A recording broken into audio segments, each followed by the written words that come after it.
Hello, welcome to the session Postmodern Aesthetics.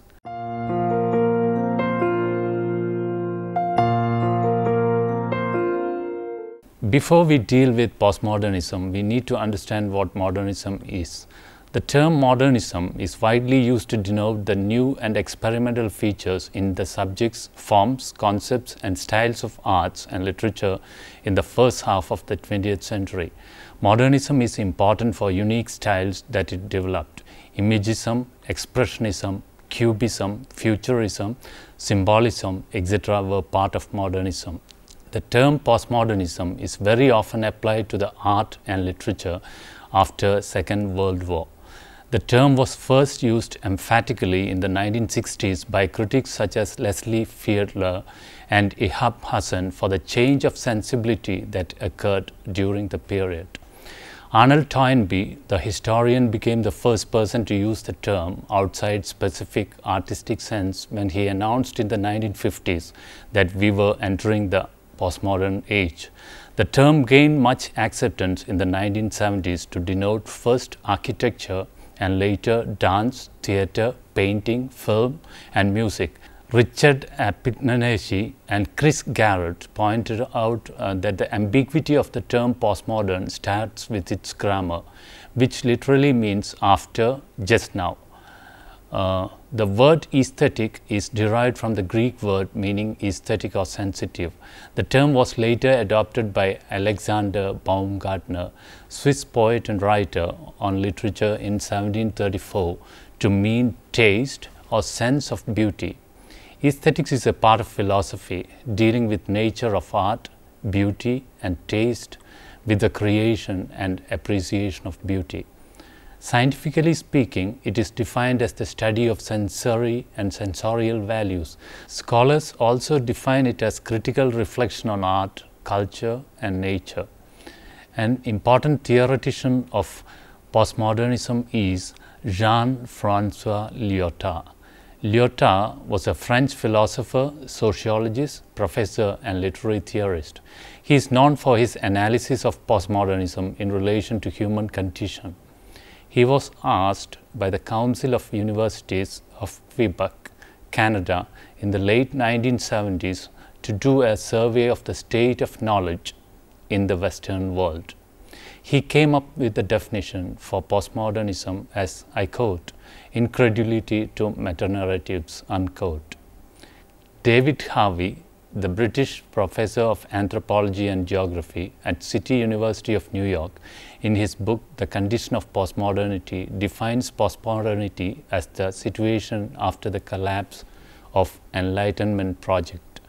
Enlightenment, Harvey said, I quote, took it as axiomatic that there was only one possible answer to any question, unquote. Richard Rorty is another theoretician of postmodernism. He also shared Lyotard's skepticism towards Enlightenment reason and metanarratives. Rorty makes sense out of contingency and fragmentariness of contemporary life by turning to language and aesthetic experience. Susan Sontag, considered to be one of the harbingers of postmodern trend, with her essay Against Interpretation, it charts out the gradual transition from art of interpretation to art against interpretation, or from modernism to postmodernism.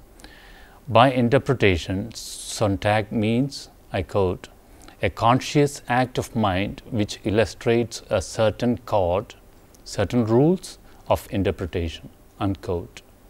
For her, interpretation doesn't always prevail. In fact, a great deal of today's art may be understood as motivated by a flight from interpretation. To avoid interpretation, art may become parody, or it may become abstract, or it may become merely decorative, or it may become non-art. The flight from interpretation seems particularly a feature of modern painting. Abstract painting is the attempt to have, in the ordinary sense, no content. Since there is no content, there can be no interpretation. Pop art works by the opposite means to the same result, using content so blatant, so what it is. It too ends by being uninterpretable. Susan Sontag's analysis clearly shows her preference for high arts.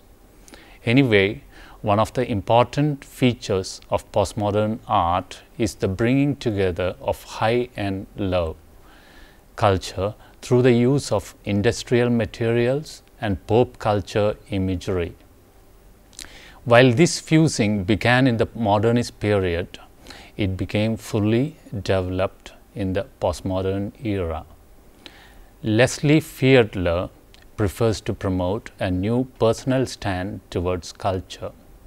He hails new artists as the representatives of an apocalyptic future. He praises it as more black than white, preparing for a post-humanist, post-male, post-heroic world. Ihab Hassan on many occasions offered a table of features contrasting modernism and postmodernism, romanticism and symbolism versus pataphysics and Dadaism, form versus anti-form, purpose versus play, design versus chance, hierarchy versus anarchy, presence versus absence, metaphor versus metonymy, readerly versus writerly, and determinacy versus indeterminacy, etc. Pluralism is an important concept in postmodernism. It doesn't make any differentiation between high art and low art. Leslie Fiedler, the American critic and thinker, wrote the essay, "Cross the Border, Close the Gap, Postmodernism." The gap Fiedler was talking about was that of high art and low art. Fiedler hails the lowbrow, anti-rational, apocalyptic sensibility. In order to discover postmodernism, we have to seek the richness of meaning rather than its clarity. Charles Jenks, in What is Postmodernism, says that pluralism is the ism of our times, and it is both a problem and an opportunity, where every man becomes a cosmopolite and every woman a liberated individual. Confusion and anxiety became a state of mind, and ersatz a common form of mass cultures. Akbar S. Ahmed too suggests this aspect when he says postmodernist montage mixes the highbrow and the populist, the alienation and the accessible. The taste for him is eclectic and the outlook decayed. Postmodernism coexists with the age of media. Postmodern art could also be called as the art in the age of mass media. As Marshall McLuhan has said, the world has shrunk to a global village. Infotainment has become a key concept. Movements in postmodern art. The first one is conceptual art, installation art, lowbrow art, performance art, digital art, intermedia and multimedia, appropriation art, and neoclassical art, neo-expressionism and painting. Conceptual art.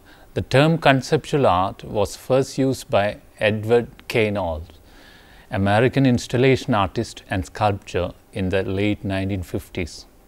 It means a form of contemporary art which gives priority to an idea presented by visual means that are themselves secondary to the idea. This form of art may not have an inner face value, but can deliver a powerful message and thus serve as a vehicle for socio-political comment. It also is a challenge to the tradition of a work of art as a crafted and unique object. Conceptual art is sometimes called as postmodern art because it is clearly involved in deconstructing what makes a work of art art. Conceptual art, because it is often designed to confront, offend, or attack notions held by many of the people who view it, is regarded with particular controversy. Precursors to conceptual art include the work of Marcel Dejas, the famous French artist.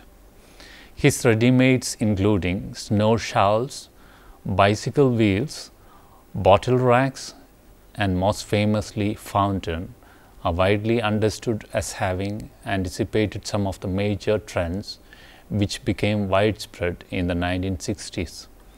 His mixed media installations incorporating previously functional objects established the principle that art could be about concepts and ideas, even playful or ironic, rather than mimetic or formalist. Deschamps' work has been given postmodern status because he believed that the artist should decide what art was. Dejas challenged the conventional ideas about art and aesthetic judgments. How we evaluate the art we see. Rauschenberg's erased de Kooning drawing is an important work in the conceptual way. Many conceptual works take the position that art is created by the viewer, viewing an object, or act as art, not from the intrinsic qualities of the work itself. Thus, because fountain was exhibited, it was a sculpture. It was just a urinal kept upside down. Installation art. Installation art, which emerged in the 1970s, is a postmodern art practiced by a large number of contemporary artists. It incorporates a range of two-dimensional and three-dimensional materials to influence the way we perceive a particular space. They are artistic inventions designed to make us rethink our lives and values. This visual art can vary from the very simple to the very complex. An installation can be gallery-based, digital-based, electronic-based, or web-based. Marcel Dejas can be considered as the originator of installation art too. An important series of movements in art which have consistently been described as postmodern involved installation art and creation of artifacts that is conceptual in nature. One example being the science of Jenny Holzer, which uses the devices of art to convey specific messages such as "protect me from what I want." Installation art has been important in determining the spaces selected for museums of contemporary art in order to be able to hold the large works which are composed of vast collages of manufactured and found objects. These installations and collages are often electrified with moving parts and lights. They are often designed to create environmental effects, as Christo and Jean-Claude's Iron Curtain wall of 240 oil barrels blocking Rue Visconti, Paris, June 1962, which was a poetic response to the Berlin Wall built in 1961. Famous modern artists are Joseph Beuys, Bruce Nauman, Damien Hirst, and Tracy Emin. Lowbrow art. The word lowbrow is the opposite of highbrow, which means concerned with serious or intellectually high art. Lowbrow art describes an underground visual art movement that arose in Los Angeles, California area in the 1960s. Lowbrow art is a widespread populist art movement with origins in the underground comics world, punk music, street culture, and other California subcultures. It is often known by the name pop surrealism. Lowbrow art highlights a central theme in postmodernism in that the distinction between high and low are no longer recognized. Lowbrow art often has a sense of humor, which is sometimes gleeful, sometimes impish, and sometimes a sarcastic comment. Performance art. It is a major form of art movement in the 1960s and 70s. It takes as its medium the artist herself. It is difficult to define, but an important characteristic is the requirement of the artist to perform or express her or his art before a live audience. To have the audience watch the artist construct an installation would be a good example of performance art. Digital art. Digital art is a general term for a range of artistic works and practices that use digital technology as an essential part of the creative and/or presentation process. The impact of digital technology has transformed activities such as painting, drawing, sculpture, and music, sound art, while new forms such as net art, digital installation art, and virtual reality have become recognized as artistic practices. Intermedia and multimedia. Another trend in art which has been associated with the term postmodern is the use of a number of different media together. Intermedia, a term coined by Dick Higgins and meant to convey new art forms along the lines of fluxus, concrete poetry, performance art, and computer art. Higgins was a poet and an admirer of Marcel Deja. Ehab Hassan includes, I quote, intermedia, the fusion of forms, the confusion of realms, unquote, in his list of characteristics of postmodern art. One of the most common forms of multimedia art is the use of videotape and CRT monitors, termed video art. Appropriation art and neo-conceptual art. In his 1980 essay, The Allegorical Impulse Toward a Theory of Postmodernism, Craig Owens identifies the re-emergence of an allegorical impulse as characteristic of postmodern art. This impulse can be seen in the appropriation art of artists such as Sherry Levine, Robert Longo, because allegorical imagery is appropriated imagery. Appropriation art debunks modernist notions of artistic genius and originality and is more ambivalent and contradictory than modern art, simultaneously installing and subverting ideologies. Neo-expressionism and painting. Neo-expressionism refers to the last international contemporary art movement which emerged during the late 1970s and 1980s. They revitalized painting with strong colors as well as motifs drawn from Mannerism, Cubism, German Expressionism, Surrealism, and pop art.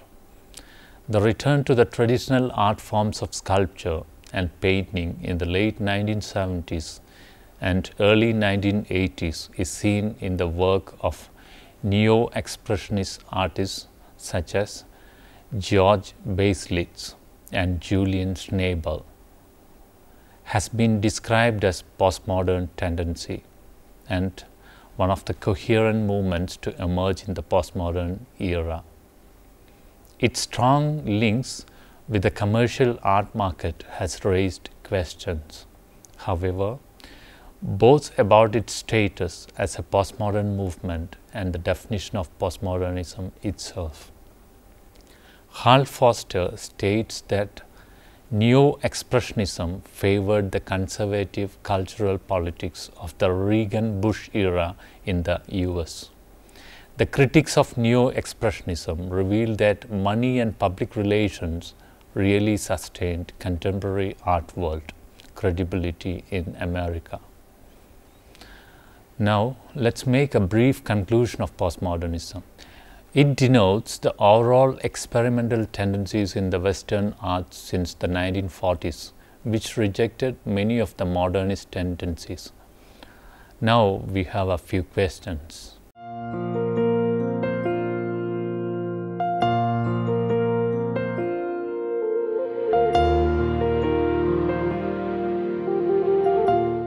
Is postmodernism a continuation of modernism or a rejection of modernism? And the second question, what does avant-garde mean? Here are some books for your reference.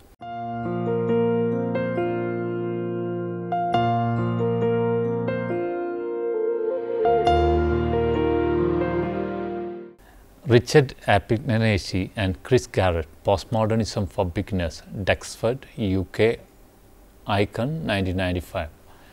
Frederick Jameson, Postmodernism or the Cultural Logic of Late Capitalism, London, Verso, 1991. Jean-Francois Lyotard, The Postmodern Condition, translated by Geoffrey Bennington and Brian Masumi, Minneapolis, Manchester University Press, 1979. Thank you for watching this session. Hope you have got some ideas on postmodern aesthetics. We'll discuss another topic in the next session. Till then, goodbye.